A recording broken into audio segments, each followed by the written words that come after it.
பெரியவாச்சரணம். தெய்வத்தின் குரல் முதல் பாகம், சாப்டர் 10, தேவதா மூர்த்திகள் அவதார புருஷர்கள் என்ற தலைப்பில் ஒற்றுமை உணர்த்தும் உத்தம தலங்கள். சிவ விஷ்ணு அபேதத்தை காட்டும் ஸ்தலங்கள் பல உள்ளன.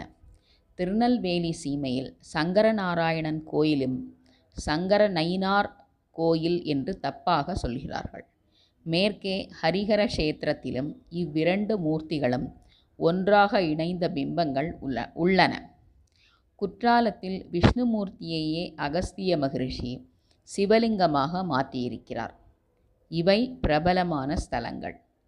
இவ்வளவு பிரபலமில்லாத ஒரு க்ஷேத்திரத்தை பற்றி சொல்கிறேன். திருப்பார்கடல் என்று ஒரு ஊர் இருக்கிறது.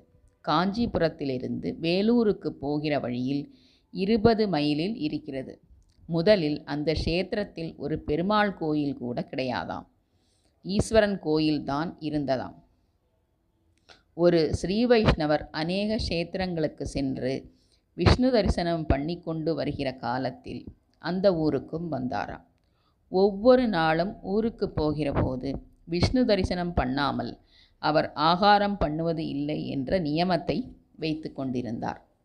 அவர் திருப்பார்கடலுக்கு வந்து எங்கே விஷ்ணு ஆலயம் இருக்கிறது என்று ஒவ்வொரு கோயிலாக போனார். எல்லாம் சிவன் கோயிலாகவே இருந்தன. கடைசியில் விஷ்ணு ஆலயமாகத்தான் இருக்கும் என்று நினைத்து ஒரு கோயிலுக்குள் நுழைந்தார். உள்ளே போனால் ஈஸ்வரன் இருந்தார். உடனே வெளியே ஓடி வந்துவிட்டார்.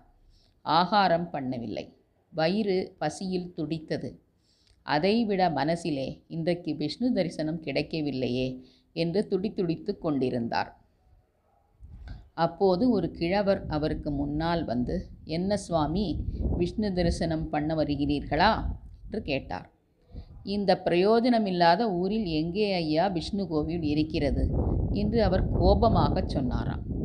அதோ தெரிகிறதே, அது சாட்சாத் பெருமாள் கோயில்தான் என்று கிழவர் சொன்னார். அந்த கோயிலுக்குத்தான் அந்த வைஷ்ணவர் நுழைந்த பிறகு ஈஸ்வரன் இருப்பதை பார்த்துவிட்டு ஓடி வந்திருக்கிறார். அதனால் ஏனையா பொய் சொல்கிறீர், அது ஈஸ்வரன் கோயில் என்று சொன்னாராம். இல்லவே இல்லை, நீர்தான் பொய் சொல்கிறீர், அது பெருமாள் கோயில்தான், வேண்டுமானால் உள்ளே வந்து பாரும் என்று அவர் சொல்ல, இப்போதுதான் நான் பார்த்தேன் என்று இவர் சொல்ல, கடைசியில் கிழவர் பந்தயம் கட்டும், எதற்காக பொய் சொல்கிறீர் என்று ஸ்ரீ வைஷ்ணவரிடம் அடிதடி சண்டைக்கு போய் விட்டாராம். இதற்குள் ஊரில் இருந்தவர்களுக்கு இது தெரிந்து அவர்களுக்குள் மத்தியஸ்தம் செய்து வைக்க வந்தார்கள். எதற்காக இப்படி சண்டை போட்டு கொண்டிருக்க வேண்டும்? எல்லோரும் தான் போய் எது மெய் என்று பார்க்கலாமே என்று ஊர் ஜனங்கள் சொன்னார். நான் அந்த கோயிலுக்குள் நுழைய மாட்டேன் என்று விஷ்ணு பக்தர் சொன்னாராம். வராவிட்டால் விட முடியாது. எப்படி நான் சொல்வது பொய் என்று இவர் பார்க்காமல் சொல்லலாம்? யார் பொய் என்று பார்த்துவிட வேண்டும் என்று அந்த கிழவர் வீம்பு பண்ணிக்கொண்டு விடமாட்டேன் என்று மன்னுக்கு நின்றார். கடைசியில் ஊர் மத்தியஸ்தத்தின் பேரில் இவர்கள் எல்லோரும் கோயிலுக்குள் சென்றார்கள். வாஸ்தவத்தில் அங்கே போய் பார்த்தால் சிவலிங்கம் மாதிரி இருந்தது. கீழே பிரம்மபீடமாகிய ஆவுடையார் இருந்தது. ஆவுடையாருக்கு நடுவிலிருந்து ஒரு மூர்த்தி எழும்பியதால் அசப்பில் சிவலிங்கம் மாதிரியே தோன்றிற்று. ஆனால் வாஸ்தவத்திலோ ஆவுடையாருக்கு மேலே தெரிந்தது லிங்கமல்ல. அங்கே லிங்கத்தின் ஸ்தானத்தில் பெருமாள் நின்று கொண்டிருந்தார். அதை பார்த்தவுடன், அடடா, நாம் ஏமாந்து விட்டோமே, மகாவிஷ்ணு அல்லவா இங்கே இருக்கிறார் என்று அந்த விஷ்ணு பக்தர் மிகவும் மனம் உருகி அநேக சோஸ்திரங்கள் பண்ணினாராம். கிழவரிடம் மன்னிப்பு கேட்க திரும்பினால் அந்த கிழவரே விஷ்ணுமூர்த்திக்குள் கலந்து விட்டார். பெருமாளே கிழவராய் வந்திருக்கிறார். திருப்பார்கடல் என்னும் ஊருக்கு போனால் இப்போதும் பார்க்கலாம்.